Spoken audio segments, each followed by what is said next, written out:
What is going on, everybody? Today on the channel we're going to be talking a little bit about should you upgrade to the iPhone 15 Pro Max. So this is for you out there who may still be on the fence. You know, this phone has now been out for, I guess, 4 months now here.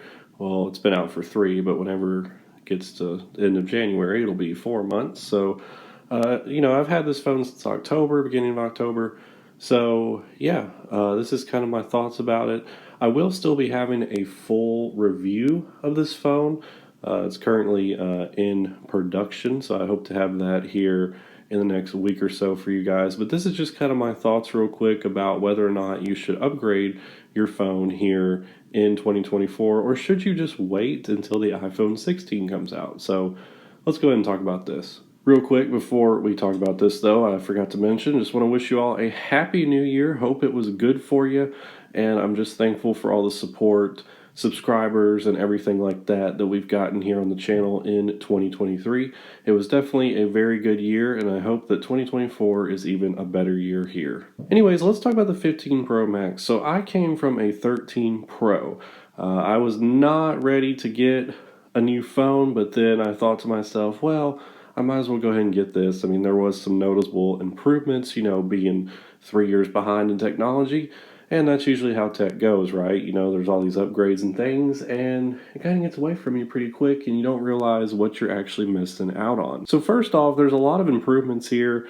Now, I didn't have a 14, so I can't really compare it too much from using that phone because I never used that phone, but I'll try to think about the 14 Pro Max in case you're watching this video and you might have that phone. But anyways, this is the natural titanium. It's a 256 gigabyte model. And you notice the first thing here is I'm using this phone without a case. Now, I've had several iPhones over the years, and I have never used them without a case, let alone this being one of the most expensive iPhones that I've ever owned.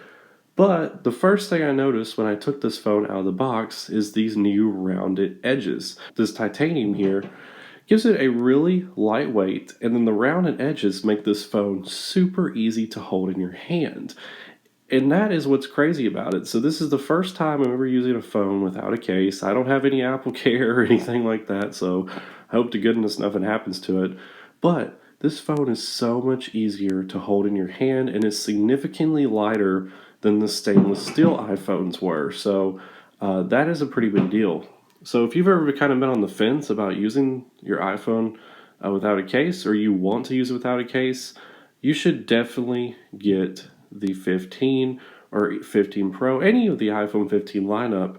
Even this Max version, you would think, of course, this is still the heaviest phone, but it's super just easy to hold in your hand. It doesn't feel like a big phone. Obviously, it was a little bit to get used to for me coming from a Pro, standard size, of course, but this phone is lighter than my stainless steel Pro was, but it's much bigger. It's really, truly incredible. So this titanium, I feel like, was a good move, and the rounded edges make this so good to hold in your hand. And like I was saying, this goes across the whole iPhone 15 lineup. So if you're looking at just standard iPhone 15, I had some family members that recently got those phones, and I held one of those without a case, and it felt the same way. Of course, that one was even lighter because it's aluminum. So yeah, this phone feels really, really good in your hand.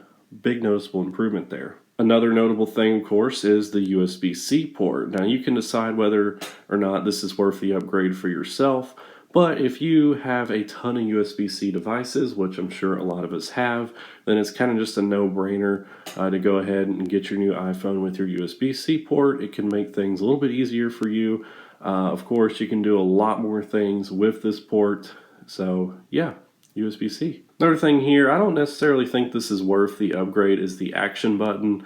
The action button, yeah, you can do some cool things with it, but as far as, I need to go out and buy a new phone just because of this button, I don't think so. At first I set it to my camera, but then I just found myself opening the camera the traditional way. But what I've set mine as is my flashlight, because I'm always using my flashlight. So yeah, that's a nice little feature there, but it's not really worth running out and getting your phone there. Another thing here is the bezels on the phone. So they've gotten thinner. They're noticeably thinner than they were on my 13 Pro, and I'm sure it's the same way on your 14 or 14 Pro Maxes.